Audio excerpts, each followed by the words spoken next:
So, ayun mga lods, meron tayong gold source dito na tanggap, no? Gold source, SBC 5000N EBR. So, ang problem nito ay ang daming problema. So, panoorin nyo na lang yung video natin. At ito, nakapagpalit na din tayo ng mga need na palitan. Ayan, panoorin nyo lang sa video natin. Ito, sira din yung breaker niya. Ayan, kilawang. So, ayan, basta panoorin nyo lang video natin. Goods na ito.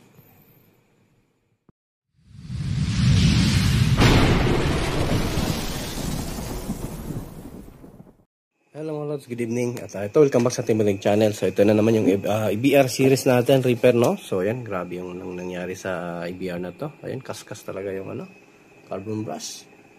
Grabe sigurong low voltage or high overload ni customer nito. So ayan, tingnan nyo mga lods. Check nyo. Grabe. Ayan tigas na yung wire. Ayan, at malapit na maputol, So, ang sabi ni customer, nagsha-shutdown daw ito. So, ito na yung mga dahilan, nagsha-short na nga yung kasi aircon ata yung nilo dito na, 1.5 or 2 horsepower ba yung nilo dito ni client, So, ayan, So, ito yung gold source, ayan, yung brand, gold source na SBC 5000N. At, I think, galing na din itong repair, So, pangalawa na siguro tayo nito. So, kasi ito, yung quick start niya ay iba na. In-improvise na nila. So, ayan may mga sunog, Check natin ito mamaya. Yan, sunog na sunog, So, palitan natin ito ng wire. And then, check natin ng nito. Ito, palitan din natin ito. Wala na, lusaw mga lods. Nalusaw, So, ayan. Ito yung share ko sa inyo mga lods. And then, adjustan natin ang output voltage nito. Gawin nating 230 volt para malakas talaga sa aircon, para malamig talaga. So, ayan, bago natin ito simulan mga lods, baka hindi ka pa nakasubscribe dyan sa ating muting channel, pa-subscribe na po habang tayo ay parami ng parami. At yan, dagdag subscriber na din. Yung mga gustong bumalik naman sa ating muting channel, pakihit na lang ng notification bell dyan sa baba, and then ilagay sa all para laging updated. So, ito continue tayo at din natin i-testing at rekta na tayo. Ayusin na lang natin itong itong pinaka niya, palitan natin. Then ito, ayusin natin yung wire, palitan din natin. Ito, ayusin natin sa breaker. Ayan, kasi dito din wala na, konti na lang talaga yung umawak sa kasi tumigas yung wire mga lods. Nag-iinit siguro yung wire kung bakit tumigas, kaskas talaga yung carbon niya. So ayan, continue lang tayo. So mga lods, ito na. So palitan natin to. Kasi ito, tingnan nyo mga lods ano nangyari. Nangitim na Yan hindi na ito pwede. Palitan na natin. So meron tayo pang spare dito. Ayan, 16 ampere ito. So galing din to sa ganitong EBR na tinanggal ko yung transformer kasi sira. Ito, nadugtungan ko din to dito. Ito, pinutol ko siya kasi matigas na talaga. Ayan Ito na ngayon, flexible na ulit. Nagdugtong na tayo. Ito na naman yung sa kulay red, Ito yung tinanggal natin. Wala na, tigas na. So, ayan siya. At inayos natin para hindi na yung wire niya. Mabend ng bend. So, ito dito, ito sa ilalim.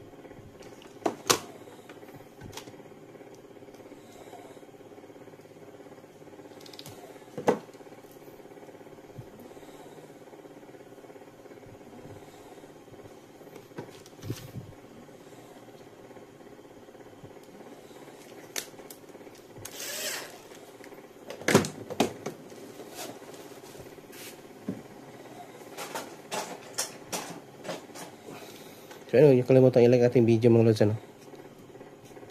hipitan talaga para walang lost contact. Dito naman.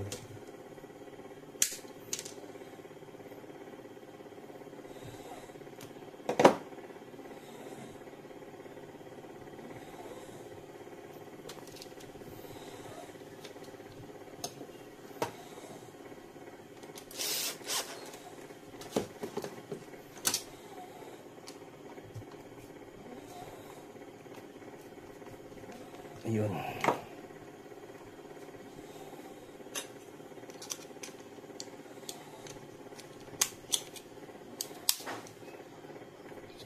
natin.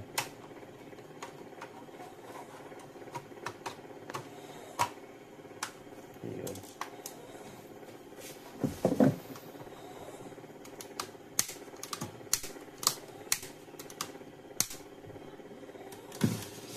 Okay na, tapos na tayo dito.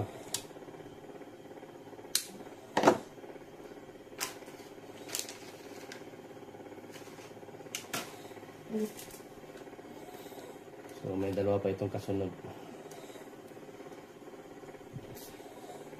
Tali natin.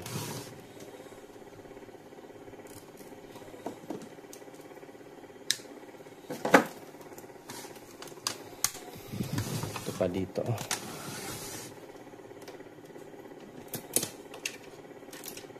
Wala, lusaw.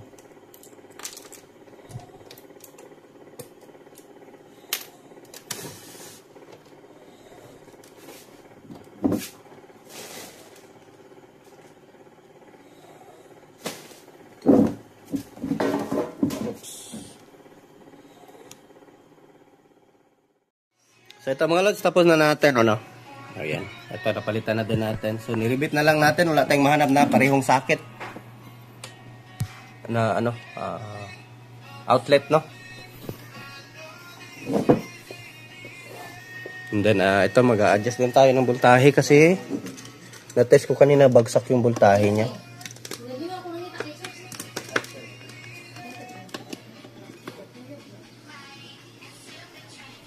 So lagay lang natin sa holder.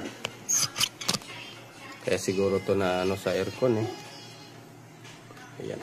Adjust tayo. Tignan natin ito yung tester natin.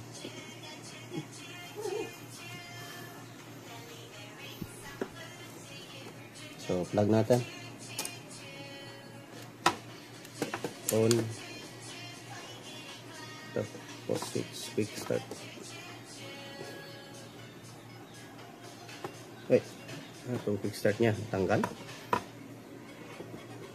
Tayo mag-function ng quick start. Ayun, tigas pala.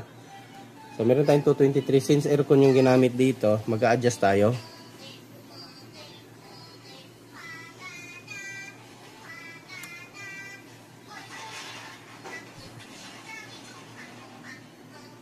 So mag-a-adjust tayo. Uy, mukhang hindi na babago ah. Sagad na yung ano ko. Sagad na. Parang may problema yung ano niya. So, hindi na-adjust mga lods. So, ano ko muna. Palitan ko ng trimmer. And then, ako hindi man, dadagdagan natin ng resistor para makapag-adjust pa tayo ng mataas. Ano?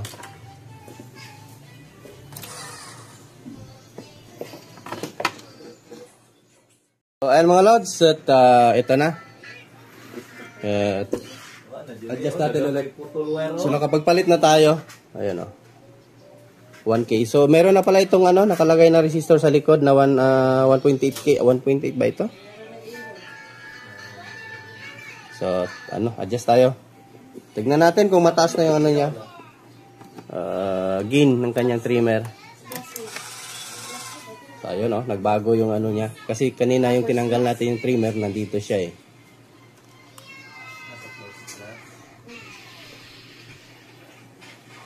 Natagalaw na naman. Ano ba itong ano? Eh, binago kasi nila mga lods. Tignan nyo anong ginawa sa socket. Oh. Inikot eh.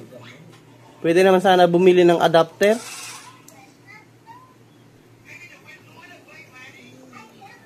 Nawawala yung power. Parang pinaayos na nila to eh. Sa ibang tech.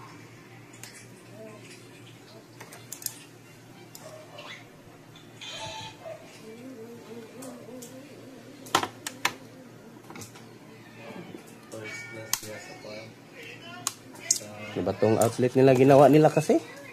Anong plug nila? Kainis.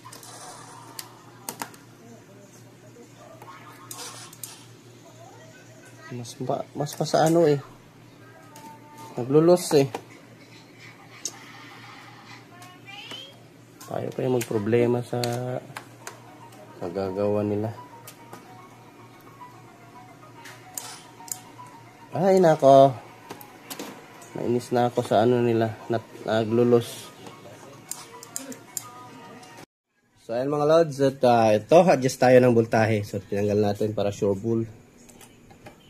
So plug natin. So quick start. Ayun. Ano yung wala natin.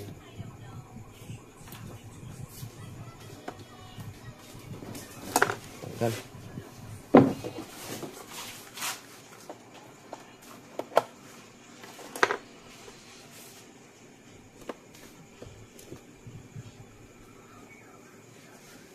And 236.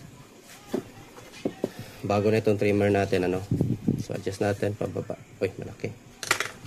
Sana yung isang ano. Ito.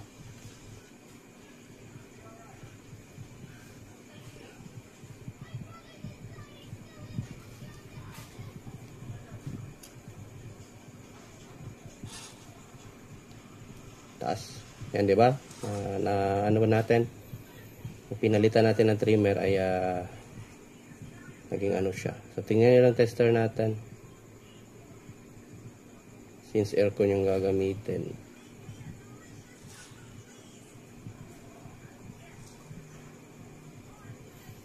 Try natin patayin.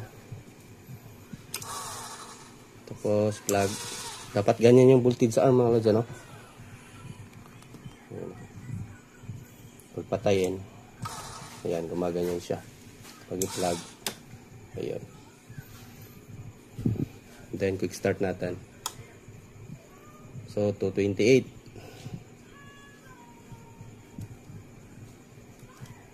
Ano, nagagalaw yung ano.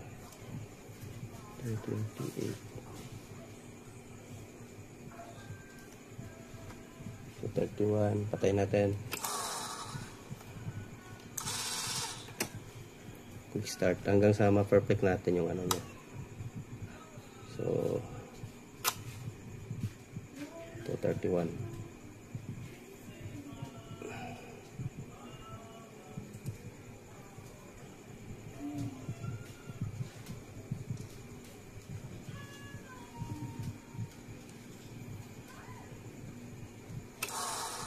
Tayin, plug, quick start. 229. Goods na siguro yan. Testing natin sa blower. Sana yung blower natin. Ayan, nagtutorture. 230 siya.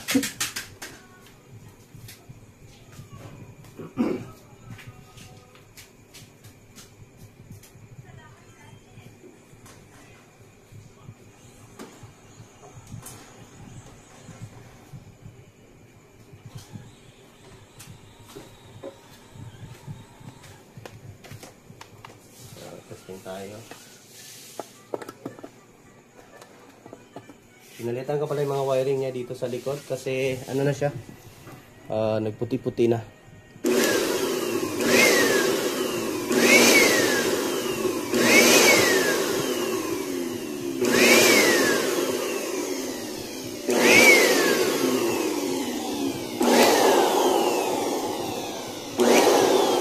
Calibrate natin ng maayos.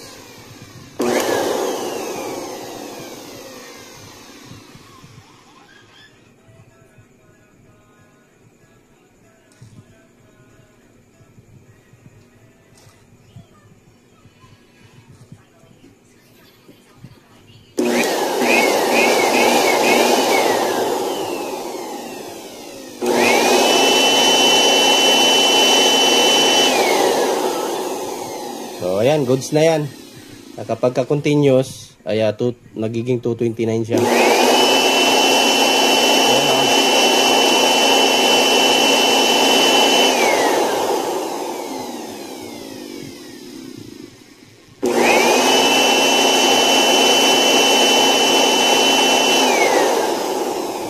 So, ayan. At bumabalik din yung voltage sa arm niya, no?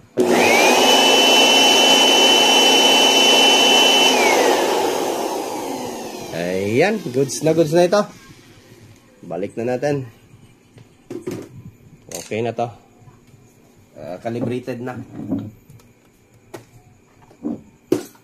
Kasi aircon kasi at kapag 220 at hindi maganda yung ano nila doon. Kahit pa paano kung mababa yung ano nila doon, ay goods pa rin, ano. Yun. So, balik na natin to. So, yan. At okay na to mga lods, ano? So, hindi natin masyadong pabain yung video natin. Dahil done na, yun naman yung importante natin. Pag-adjust at saka yung pag-recondition nito ay okay na. So, yan o. Goods na ito. Yan yung ano natin. Ayan, niribit ko na lang siya para malagyan natin ng magandang ano. At ni-resolve natin. Ayan. Goods na ito. Thank you mga lods. At ayan, magandang buhay. Okay lang. Bye-bye.